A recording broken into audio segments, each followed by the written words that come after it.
નમસ્કાર, ધર્મલોકમાં આપનું સ્વાગત છે અને આપની સાથે હું છું ભક્તિ રાજકોર। દર્શક મિત્રો, માતાના બે એવા સ્થાનકો કે જેની સાથે જોડાયેલી છે ભક્તોની આસ્થા। આ મંદિરમાં માતાનું એટલું સત છે કે દૂર દૂરથી ભક્તો અહીં આવીને માતાના ચરણોમાં નતમસ્તક થાય છે અને માતા પણ પોતાના શરણે આવનાર ભક્તોની તમામ ઈચ્છા પૂર્ણ કરે છે। માં ભગવતીના અનેક રૂપો આ ધરતી ઉપર બિરાજમાન છે, જેમાંથી માતાના બે સ્વરૂપોના દર્શન કરીશું ધર્મલોકમાં।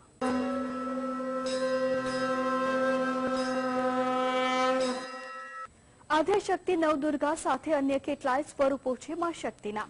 માતાનું કલ્યાણકારી સ્વરૂપ છે માં બહુચરાજી, જે જગતનું કલ્યાણ કરી પોતાના બાળકોના મનના ઓરતા પૂર્ણ કરી રહ્યા છે। ત્યારે ભક્તો પણ માના દ્વારે પહોંચી માતાની સામે પોતાની શ્રદ્ધા ભક્તિને પ્રગટ કરતા આવતા એક પવિત્ર ધામે ઓળખાય છે નાના બહુચરાજી તરીકે।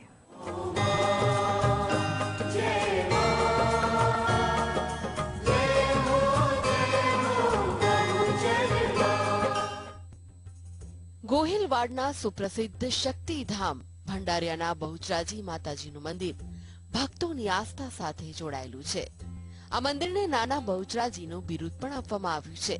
આ મંદિરે આસો નવરાત્રી મહોત્સવની સંપૂર્ણ શાસ્ત્રોક્ત રીતે ઉજવણી કરવામાં આવે છે।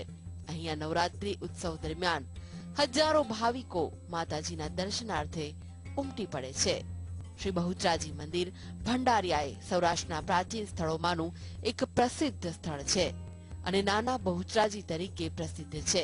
અહીંના ભવાઈ મંડળો ખેડબ્રહ્મા પાસે આવેલા અંબાજીના ધામમાં માતાજીના ગોખ પાસે ભવાઈ ભજવવા જતા હતા, પરંતુ ત્યાંના રજવાડાઓમાં એવો એક નિયમ હતો કે બ્રાહ્મણ હોય તે જ વ્યક્તિ ભવાઈ વેશ માતાજીના ગોખની સામે પડમાં રમી શકે, જ્યારે સૌરાષ્ટ્રના ભડી ભંડારિયામાં દરેક જ્ઞાતિના લોકો ભવાઈ નો વેશ ભજવીને ત્યાંના રાજવીઓને ખુશ કરતા હતા।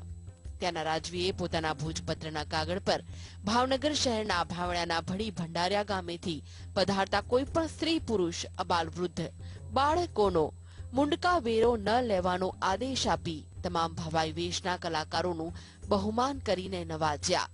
ભંડારિયામાં આજે પણ વર્ષોથી ચાલી આવતી આ પરંપરા મુજબ હિન્દુ મુસ્લિમ સાથે મળીને માતાજીની આરતી કરીને નાટક રમવાનું શરૂ કરે છે। ભાવનગર તાલુકાનું બહુચરાજી ધામ પ્રાચીન બહુચરાજી મંદિર ધામ છે। વર્ષોથી પરંપરા રીતે ચાલી આવતી નવરાત્ર મહોત્સવ ભંડારિયા ગામે ઉજવાય છે।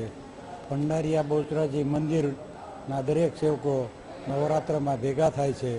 નવરાત્રની અંદર ગરબા, નાટક, ભવાઈ ઇત્યાદિ મનોરંજન કાર્યક્રમ રજૂ થાય છે। ભંડારિયા બહુચરાજી મંદિરના નવરાત્રમાં અષ્ટમીના દિવસે સવારથી સાંજ સુધી યજ્ઞ, માતાજીનો સાંજના માતાજીનો સ્વાંગ વગેરે રજૂ કરવામાં આવે છે। અમારે ભંડારિયાની અંદર 4-4, 5-5 પેઢીથી નવરાત્ર ઉજવીએ છીએ। અહીંયા અમારે કોઈ નાત જાતનો કોઈ ભેદ નથી। હિન્દુ હોય, મુસલમાન હોય, દરેક ભાઈઓ બહેનો બધા સાથે મળીને અમે નવરાત્રિ ઉજવીએ છીએ। અમારે 4-4, 5-5 પેઢીથી આમાં બધા સંકળાયેલા છે।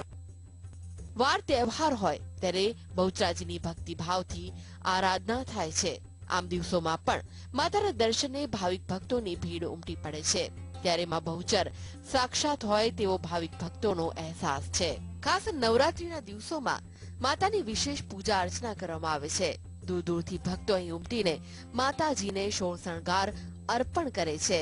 માતાના અનોખા રૂપના દર્શન કરવા માટે ભાવિક ભક્તોની લાંબી કતારો અહીં લાગતી હોય છે। અહીં આવેલા માણેક ચોકમાં માતાજીની ગરબી પઢાવવાની આગવી પરંપરા છે। ભક્તો અહીં દૂર દૂરથી આવીને પણ માતાજી સમક્ષ પોતાની આસ્થા પ્રગટ કરે છે। લગભગ 30 વર્ષથી વધારેના સમયથી ભંડારિયા મંદિરની સાથે આસ્થાથી સંકળાયેલો છું અને આસ્થા એવી છે કે માણસ અવસ્થો ચાલ્યો જતો એને પગ લથડે તો એ માં શબ્દ નીકળી જાય અને માનું વર્ણન કરવું એ બ્રહ્મા, વિષ્ણુ અને મહેશની પણ ક્ષમતા નથી। ભટજીના ગરબામાં કહે છે, વાણી વખાણે વેદ શ્રીમતી મારી માં, અવર્ણ તુજથી અન્ય બાળી બહુચરિયામાં, એ માના વખાણ કરવા એ મારી ક્ષમતા બહારની વસ્તુ છે। પણ એક વસ્તુ તો ચોક્કસ છે કે જ્યારે સુવાળ પંથકની અંદર જે માતાજી છે એ સાક્ષાત ભંડારીયાની અંદર બિરાજમાન છે. અમારા બાપ દાદા વર્ષોથી અમે અહીંયા નાના હતા ત્યારથી અત્યારે સેવા પણ કરીએ છીએ અને અમારું આખું ગામ કોમી એખલાસ કે જે હિન્દુ મુસ્લિમ દરેક જ્ઞાતિના નાત જાતના ભેદભાવ વગર અમે અહીંયા તન મન ને ધનથી સેવા પણ આપીએ છીએ અને કાર્ય પણ કરીએ છીએ અને આ જે કાર્યનો લાભ લેવો એ એક અનેરો આનંદ છે. અને અમે અમારા ગ્રુપમાં એવું કહીએ કે ભાઈ આખા વર્ષનું રિચાર્જ જે કહેવાય મા પાસે અહીંયા 9 દિવસ આવી અને કરીએ છીએ કે અમારું આખું વર્ષ સારું જાય અને મા અમારા દરેક વિઘ્નો દૂર કરે છે એવી અમને શ્રદ્ધા છે.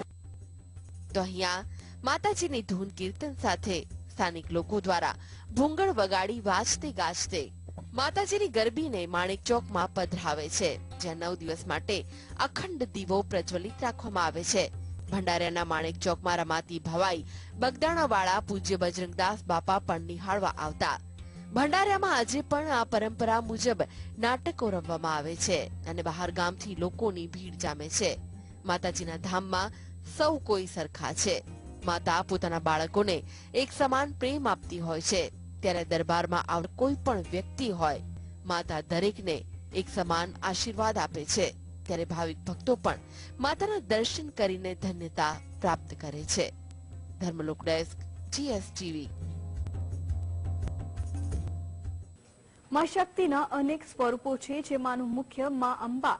આમ તો અંબા અનેક ધામ આ સૃષ્ટિ ઉપર આવેલા છે, ત્યારે અન્ય એક એવું પવિત્ર અને પાવનકારી ધામ જે આવેલું છે જૂનાગઢમાં, જ્યાં ગરબા ગિરનારની ટોચ ઉપર માતા બિરાજમાન થઈ આપી રહ્યા છે ભક્તોને આશીર્વાદ.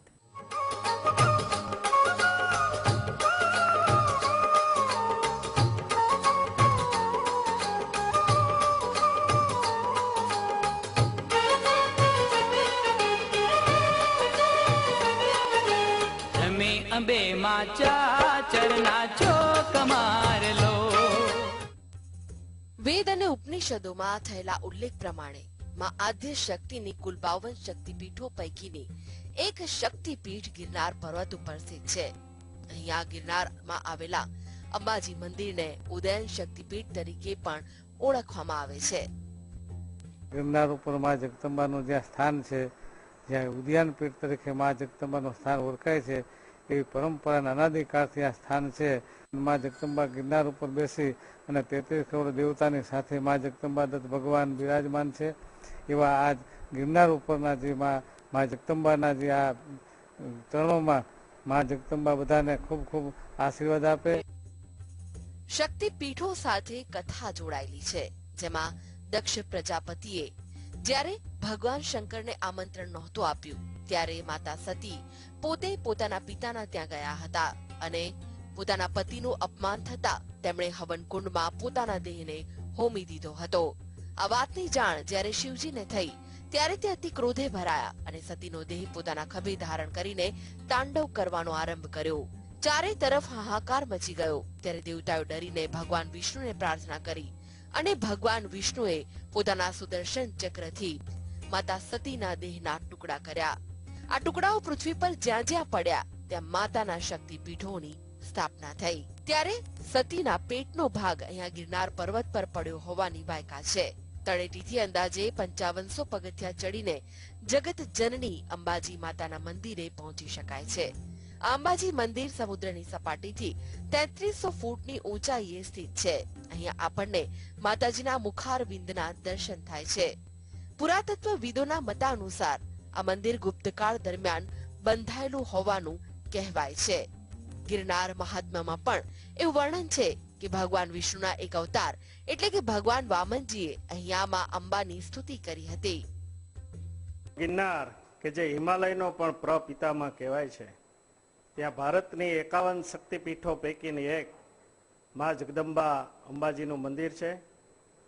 ત્યાં છેલ્લા 20 વર્ષોથી અમે માતાજીનું અનુષ્ઠાન કરીએ છીએ. આપણા પુરાણોમાં કહેવામાં આવ્યું છે કે પહાડ ઉપર કે જ્યાં નિજ મંદિરો હોય એ જગ્યાએ અનુષ્ઠાનનું અનેક ગણું ફળ મળે છે અને પ્રકૃતિના સાનિધ્યમાં જપ તપનું પણ એક અનેરું મહત્વ છે. અંબાજી મંદિર બહુ પૌરાણિક મંદિર છે. જ્યારે ભગવાન શિવજી અને પાર્વતી માતાજી જ્યારે વિચરતા હતા ત્યારે ગિરનાર છે એ અંબાજીનો ભાઈ થતા હતા. ત્યારે રાક્ષસો ગિરનાર ઉપર આવી અને ગિરનારને હેરાન કરતા હતા. ત્યારે ગિરનારજી પોતે પાણીમાં ડૂબી ગયા હતા. માતાજીએ કીધું કે ગિરનારજી ક્યાં છો? તો કે હું તો માતાજી પાણીમાં ડૂબી ગયો છું, મને રાક્ષસોનો એટલો ત્રાસ છે, તો હવે શું કરવું? તો તમે એમ કહો કે મારા ઉપર અહીં બેસો અને તમે બેસો તો જ હું બાયણે નીકળું. એટલે આમ માતાજીએ કીધું કે હું અંબા માતા તરીકે પ્રગટ થાઉં છું. વિદ્વાનો માને છે કે આ મંદિરનો જીર્ણોદ્ધાર 15મી સદીમાં થયો હતો. આ મંદિરને લોકો ગિરનારી માતાના મંદિર તરીકે પણ ઓળખે છે. ખાસ કરીને જૈનો, શૈવો અને વૈષ્ણવો અંબાજી માતા પર અતૂટ શ્રદ્ધા ધરાવે છે. અહીંયા દર વર્ષે પોષી પૂનમના દિવસે માં અંબાજીના પ્રાગટ્ય દિવસની ઉજવણી કરવામાં આવે છે. આ વેળાએ માતાજીને સુંદર શણગાર કરવામાં આવે છે તથા હોમ હવન, શ્રી સૂક્તના પાઠ દ્વારા માતાજીની પૂજા આરાધના કરવામાં આવે છે. તેમજ મંદિરનું ધ્વજારોહણ પણ કરવામાં આવે છે. વર્ષ દરમિયાન નવરાત્રી, હરેક માસની પૂનમ ભરવા યાત્રીઓ હોંશે હોંશે અહીં દોડી આવે છે. ભલે માતાજીના દર્શન કરવા માટે કપરું ચઢાણ કરવું પડે, પરંતુ તેમ છતાં પણ દૂર દૂરથી ભક્તો પોતાના મનમાં આસ્થા જગાવીને એ આસ્થાની જ્યોત અહીં માતાજી સમક્ષ પ્રગટ કરે છે અને માતાજી પણ પોતાના દ્વારે આવનારા તમામ ભક્તોની મનોકામના પૂર્ણ કરે છે. ધર્મલોક ડેસ્ક,